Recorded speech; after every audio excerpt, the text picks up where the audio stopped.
Bienvenue dans le deuxième didacticiel où on verra l'ensemble des fonctions du logiciel de SkyX Pro. Maintenant, le logiciel qui est installé, je vais simplement cliquer sur l'icône d'un gros X avec de SkyX Pro dessus. Ça va ouvrir le logiciel.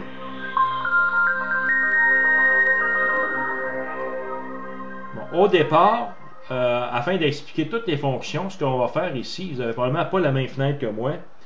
On va enlever les fenêtres qui apparaissent du côté gauche. Fait que vous allez cliquer sur le X partout ici pour enlever complètement ce qu'il y a à l'écran. On va commencer par, vous pouvez rouler la roulette de la souris. Puis on va revenir par défaut où on était au départ. Bien, vous allez cliquer sur le fichier en haut File, New. Ici, would you like to restore the default Sky Chart setting as well? On va cliquer oui. Fait qu'on va revenir aux valeurs par défaut, comme c'était au moment de l'installation du logiciel. Moi, j'ai eu à le manipuler beaucoup. C'est fort possible que je n'arrive pas à la même image que vous. Fait qu'enlevez toutes les fenêtres de votre gauche en cliquant le X, puis allez faire un File, New, puis rétablissez les valeurs par défaut. Fait qu'on devrait avoir une image semblable à celle-ci. Fait que c'est possible que vous n'ayez pas la même chose. C'est pas grave. Vous avez simplement qu'à suivre le didacticiel, puis on va à mesure expliquer les fonctions, puis comment manipuler le logiciel avec efficacité. Fait que la première chose qu'on va aller faire, c'est qu'on va aller cliquer sur le bouton Help en haut du menu, et on va aller chercher le SkyX User Guide, le guide d'utilisation. Il faut que vous ayez installé le logiciel de lecture de PDF pour être capable de voir ici l'information du fichier PDF. Fait que ce User Guide-là est également disponible sur le site web de SoftwareBiz dans la section de SkyX. Fait qu'au départ, le logiciel, il y a 402 pages. Vous n'avez pas besoin de lire tout ça. Vous avez simplement qu'à regarder un peu les principales fonctions. On a des copies écran qui expliquent en anglais un peu le fonctionnement du logiciel. Moi, avec les didacticiels animés, je vais l'expliquer en français. Moi, j'ai tout lu le guide au complet. Je vais manipuler amplement le logiciel, puis je vais expliquer dans différents didacticiels comment utiliser les fonctions du logiciel. Donc, vous avez simplement qu'à visualiser les didacticiels et de manipuler en même temps ce que vous allez apprendre. Puis, avec le temps, ça va venir. Donc, moi, c'est juste pour vous montrer que j'ai tout lu le guide d'un bout à l'autre pour bien comprendre ce logiciel parce qu'il est extrêmement puissant et intéressant à manipuler. Maintenant, je vais cliquer encore à nouveau sur de SkyX et on va commencer à examiner comment fonctionne le logiciel. Au départ, j'ai mis en bas ici le User Guide, puis je vais y référer de temps en temps pour vous montrer à quel endroit retrouver les informations qui seraient intéressantes. Pour vérifier la version qu'on a de Skype, savoir si on est à jour, on peut faire ici un Check for Update. Ça, il faut que vous soyez branché sur Internet pour aller vérifier si vous avez la dernière mise à jour. Dans mon cas, moi j'ai la dernière mise à jour, donc c'est marqué ici et Up to Date. Et pour vérifier, je vais simplement cliquer sur le bouton About de SkyX. Et là, j'ai l'information comme quoi il s'agit bien de la version de SkyX professionnelle, parce qu'il y a plusieurs versions du logiciel de Sky. Il y a la version Student, il y a la version Serious Astronomer. Moi, j'ai la grosse version. Ici, c'est l'enregistré à mon nom. Ça, c'est mon numéro de série. La dernière version que j'ai du upgrade ou de la mise à jour, c'est la version 10.1.11 qui est actuellement disponible sur le site internet dans la section Download de SoftwareBiz. Et j'ai installé également le Daily Build, la version 53.92, qui est une version non officielle d'une mise à jour.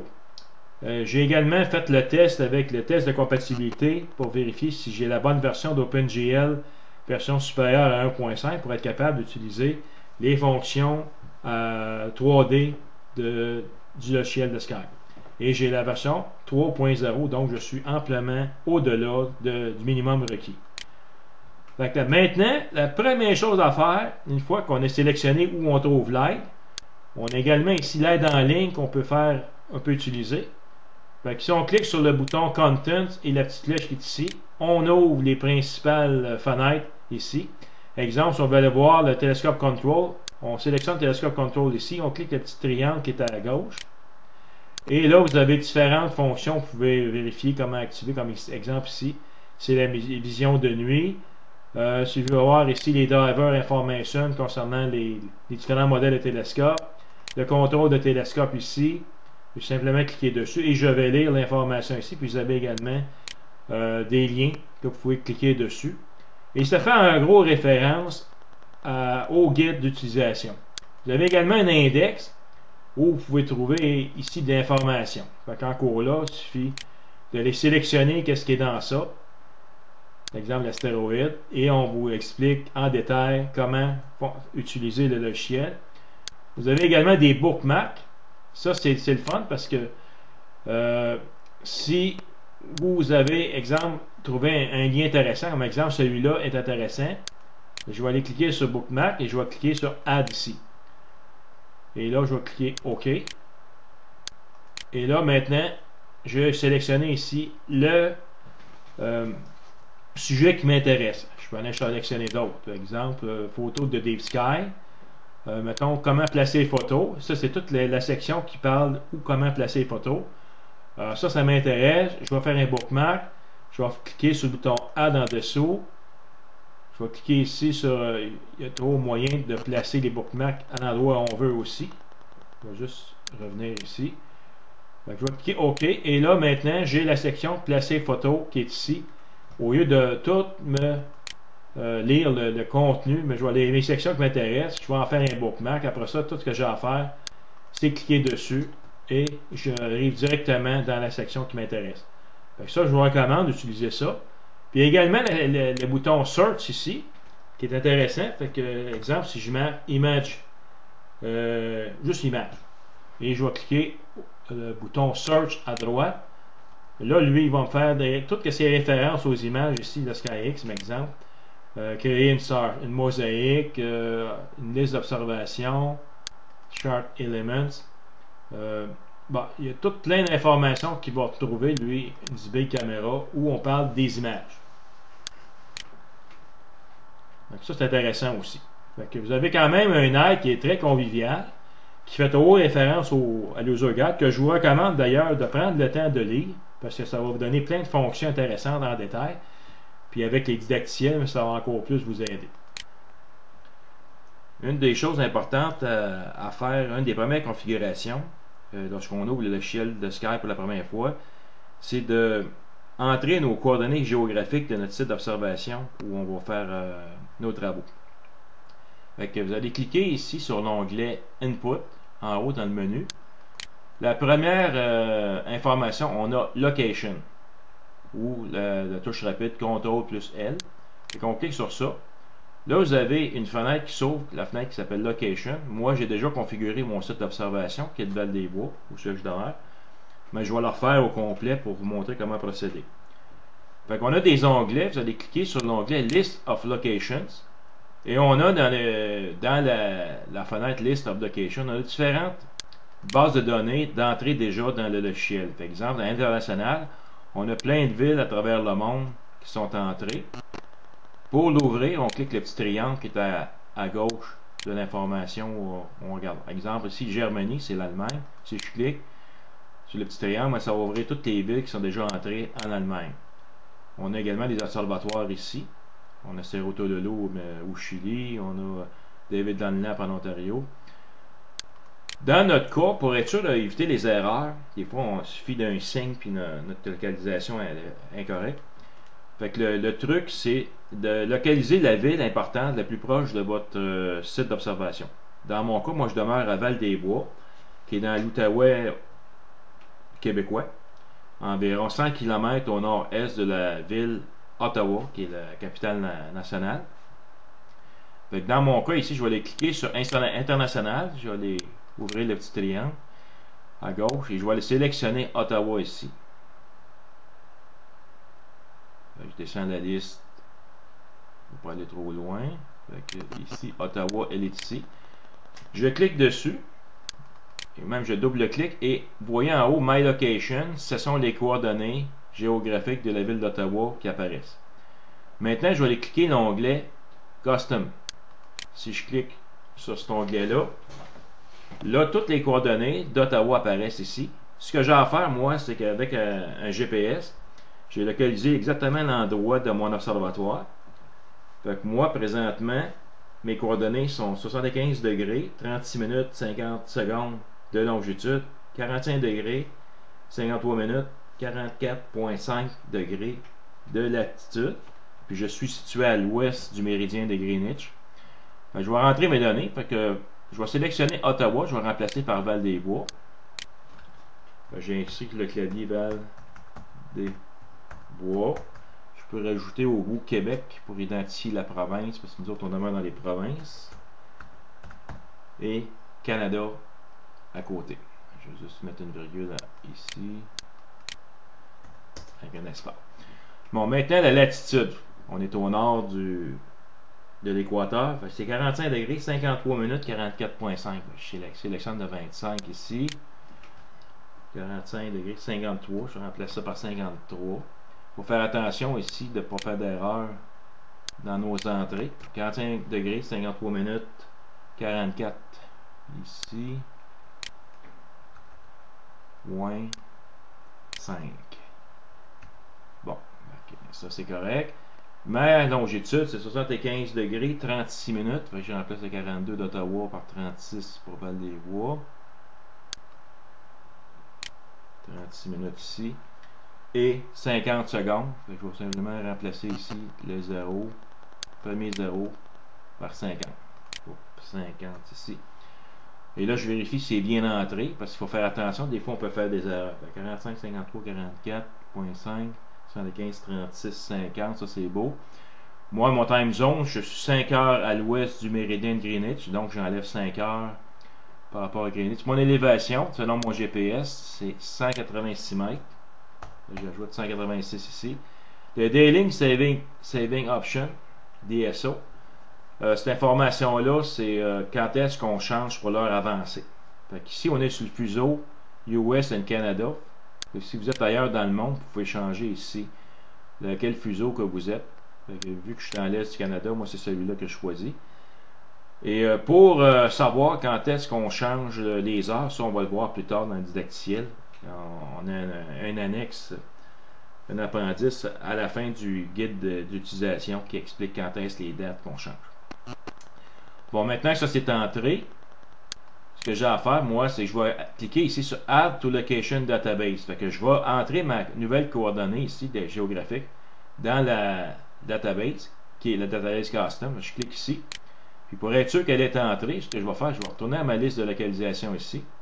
Je vais juste remonter en haut pour faire mon petit triangle. Puis je vais aller voir ici mes Custom Location, en cliquant ici.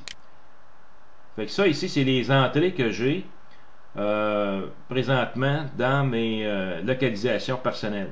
J'ai entré ici mes coordonnées à moi. J'ai un de mes amis qui demeure au Mexique, ici, qui est un observatoire au Mexique, dont j'ai entré ici ses coordonnées. Si je clique dessus, là, je vois toutes ces coordonnées ici qui apparaissent concernant sa position à lui et celui de Val-des-Bois.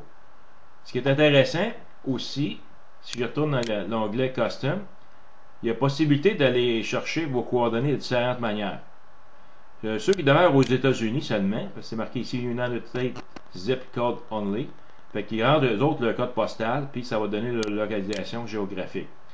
Vous pouvez également rentrer ici par l'adresse IP, mais ça je ne vous le conseille pas, parce que moi ça m'a donné la ville en Anjou, proche de Montréal, fait que je suis très très loin de mon site exact.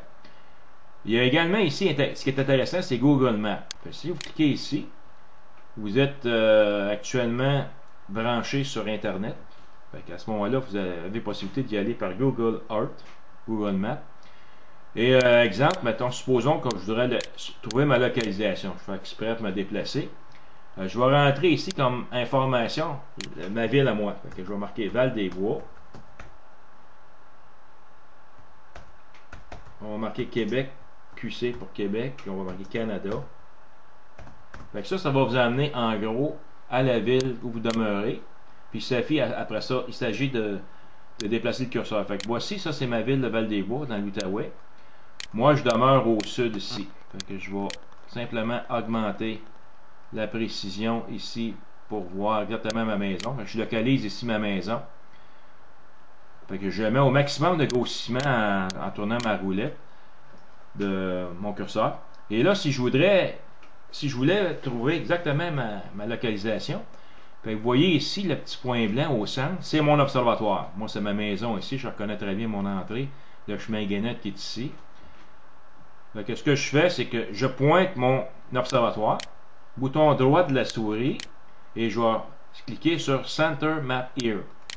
Fait que là, ma map est centrée sur ce point-là. Puis pour exactement trouver où se situe mon observatoire, les coordonnées géographiques, je remets mon curseur ici de ma souris exactement dessus, encore le bouton droit de la souris, et je vais cliquer ici sur What's Here. Regardez ce que ça fait. Ça déplace la flèche exactement sur l'observatoire.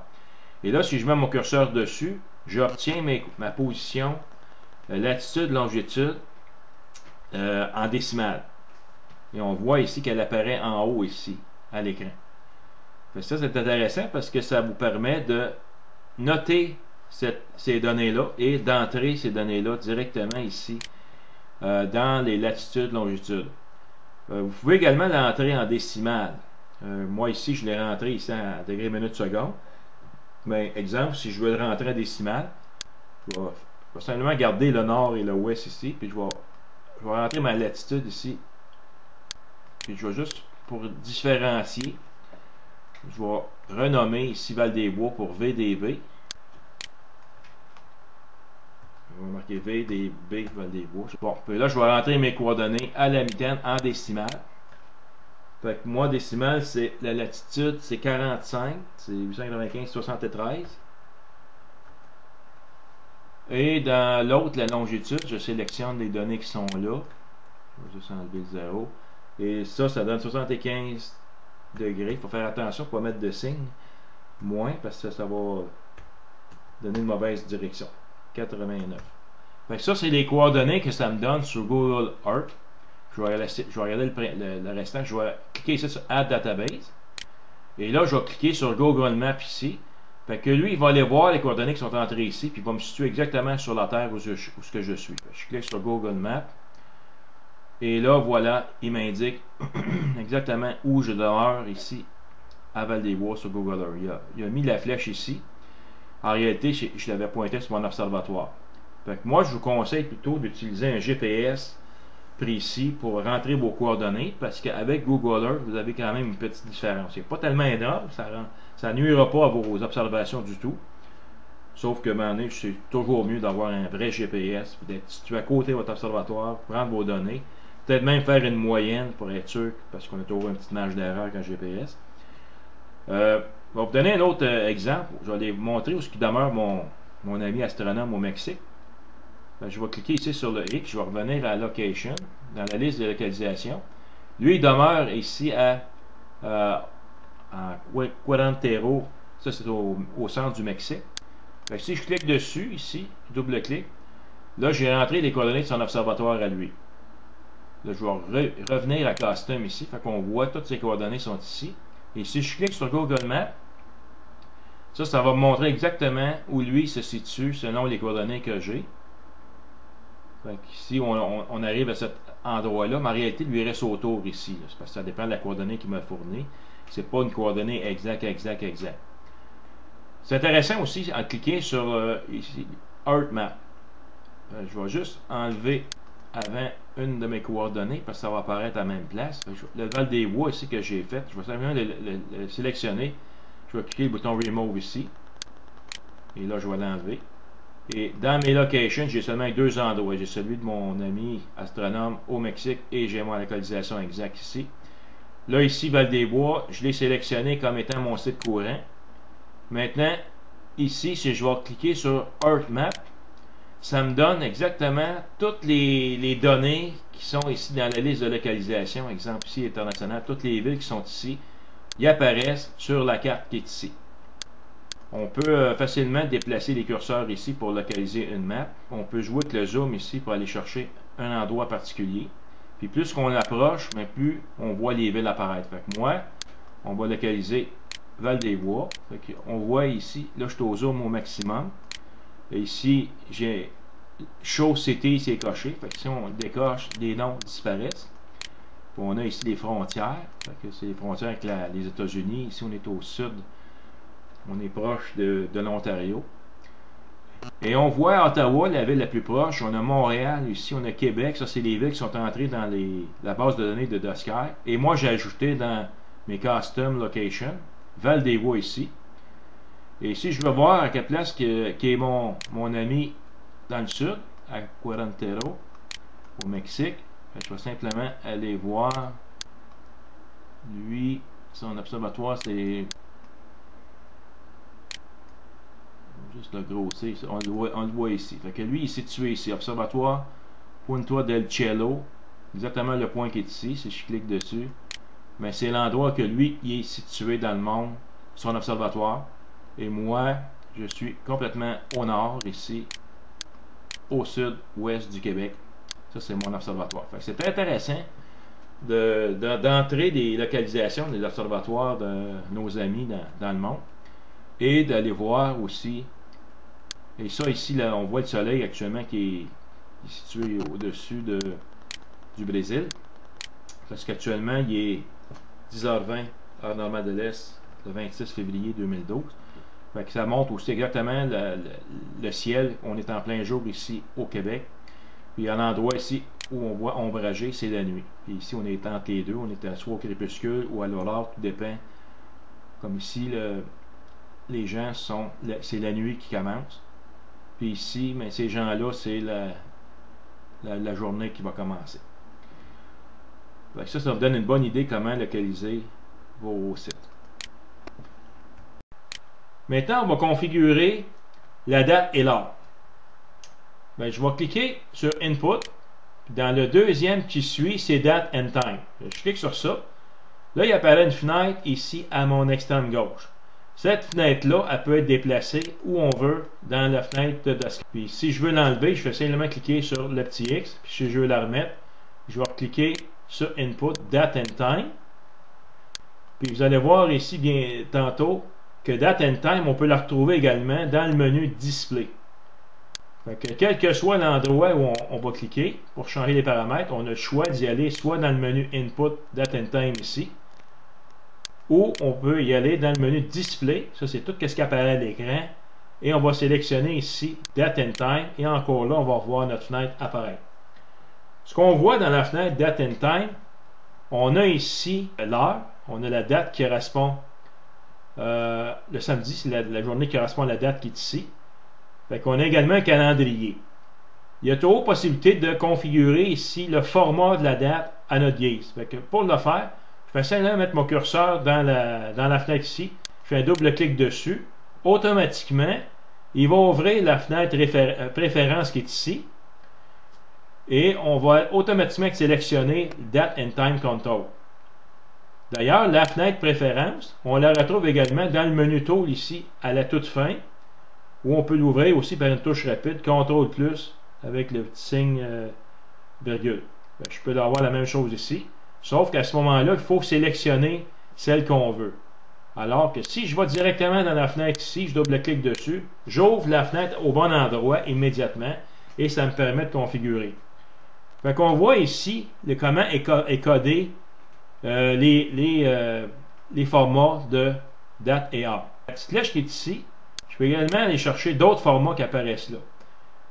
Fait que ici j'ai AP, c'est AM, PM. Si je clique dessus, on voit ici que l'heure est maintenant à 0-12h après-midi ou avant-midi, AM ou PM.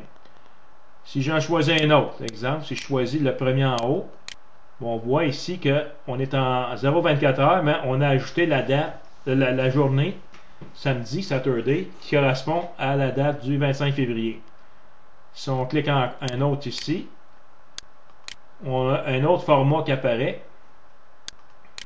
Exemple, je vais cliquer ici. Et là, on a la date au début et l'heure à la fin. Fait que vous pouvez en tout temps changer les formats que vous avez ici. Vous pouvez en prendre un exemple ici. Je vais en prendre un avec un AP, AM/PM, qui apparaît ici en AM/PM. Puis selon ce que je lis ici, le long de code, si j'enlève le AP, ici, ça va être un format 24 heures. Fait que tout ce que j'ai à faire ici, je vais sélectionner AP. Je vais cliquer Delete. On va sélectionner l'autre aussi, on va enlever l'autre. Fait que j'ai enlevé le AP, puis si on peut voir, si j'ai un format 0,24 heures. Si je veux rajouter le AM/PM, je vais simplement rajouter AP, et juste ici après le SS, AP. Et là, j'apparais ici le PM. Si je prends, j'enlève le AP ici. Je le sélectionne, je le délite, et je le mets au tout début.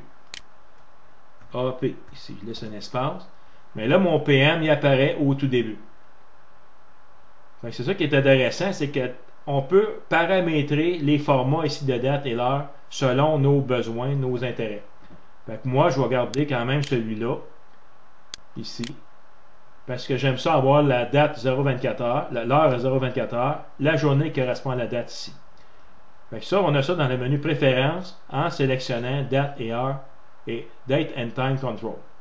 Fait que pour fermer la fenêtre, je clique sur le X.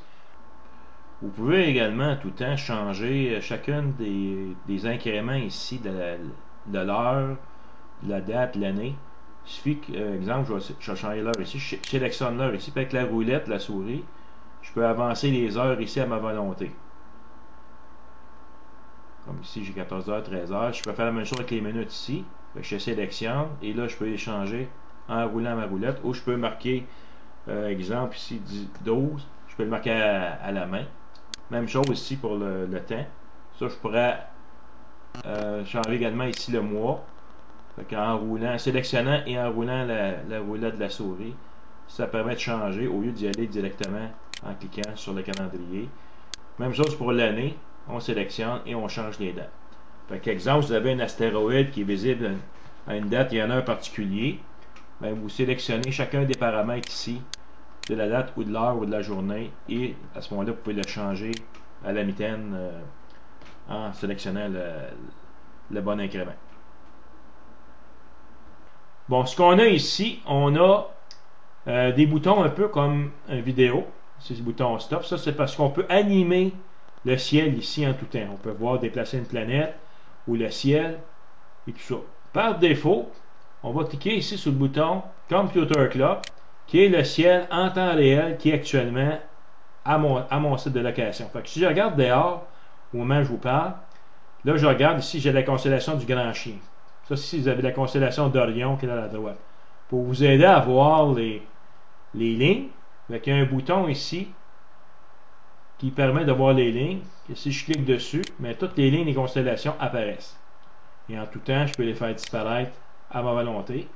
Bon, je vais revenir ici à ma fenêtre des heures. Dans les incréments, ici, si je clique le petit bouton, par défaut, je suis en temps réel, donc 1x. Si je clique cette petite flèche, je peux accélérer 10 fois, 100 fois, 1000 fois, 10 000 fois ma vitesse actuelle.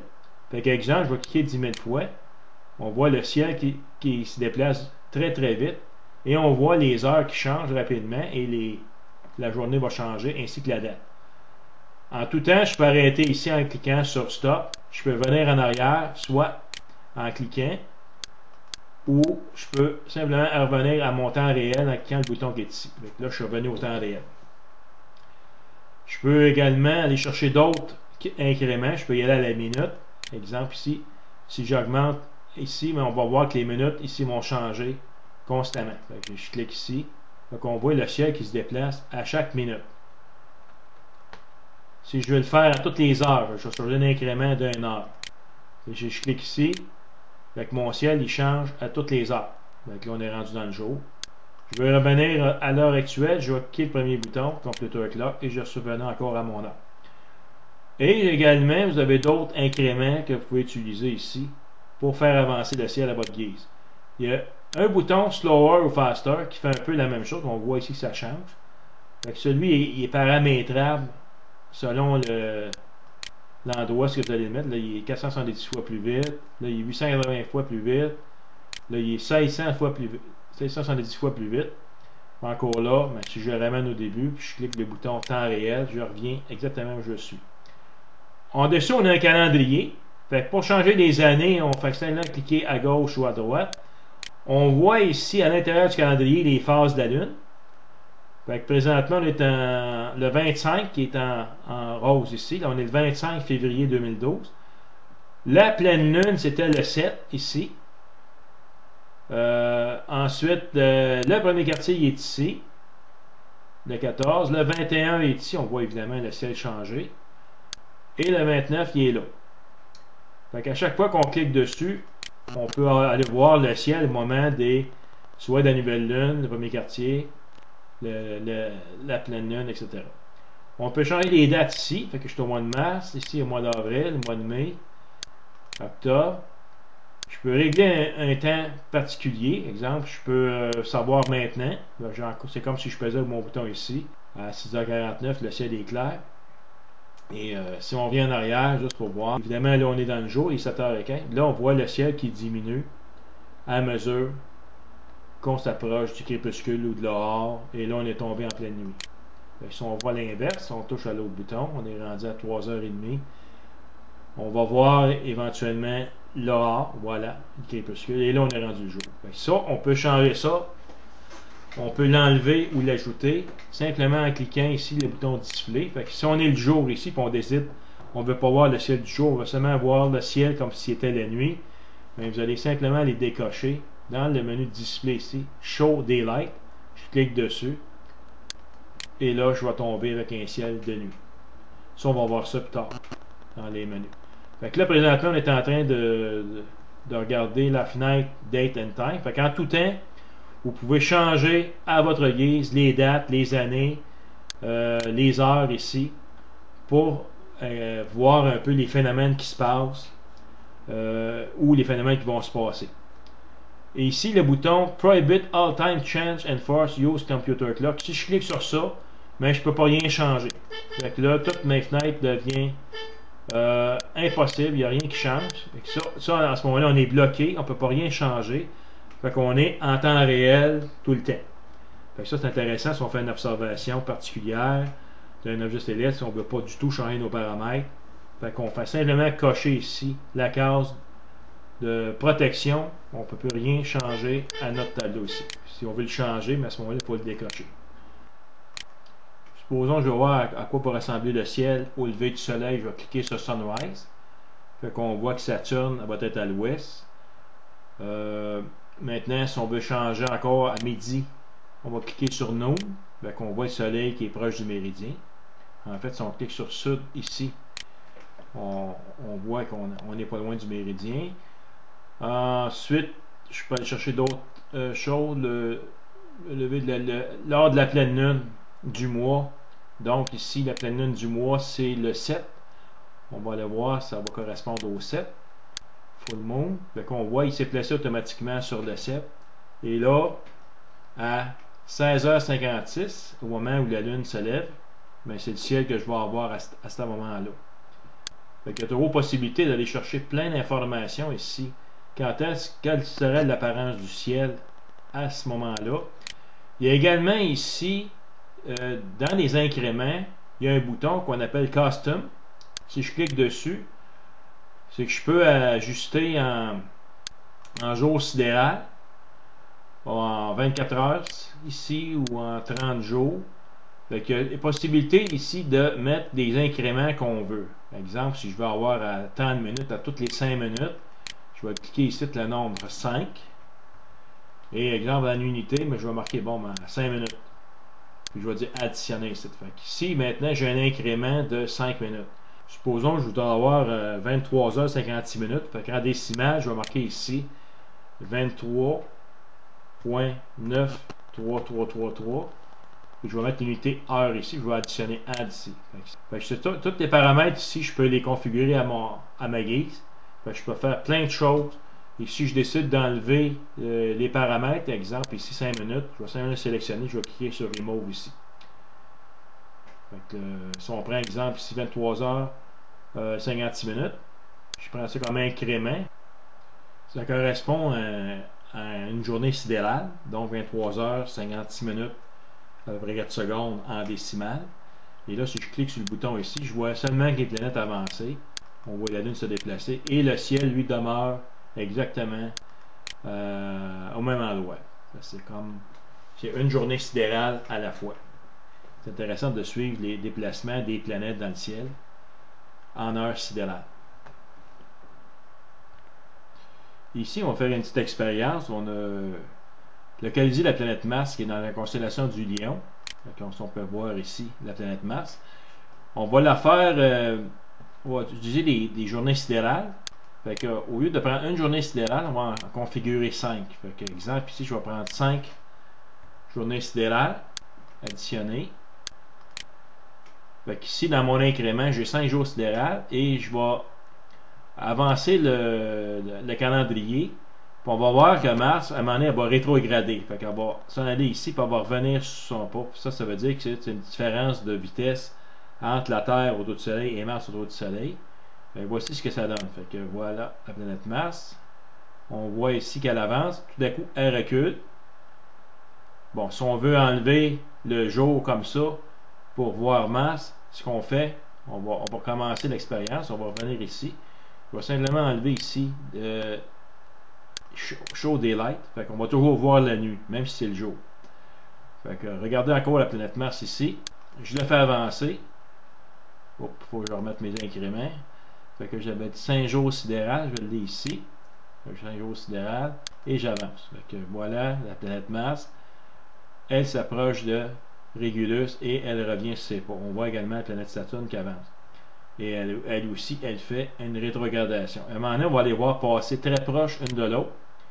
Fait que si on vient à un incrément à la fois, voyez-vous ici, Mars et Saturne sont très proches. Ça va être le 13 août 2012. Dans la constellation ici de la Vierge. Tantôt, on va mettre les noms. Fait que ça, c'est la constellation de la Vierge.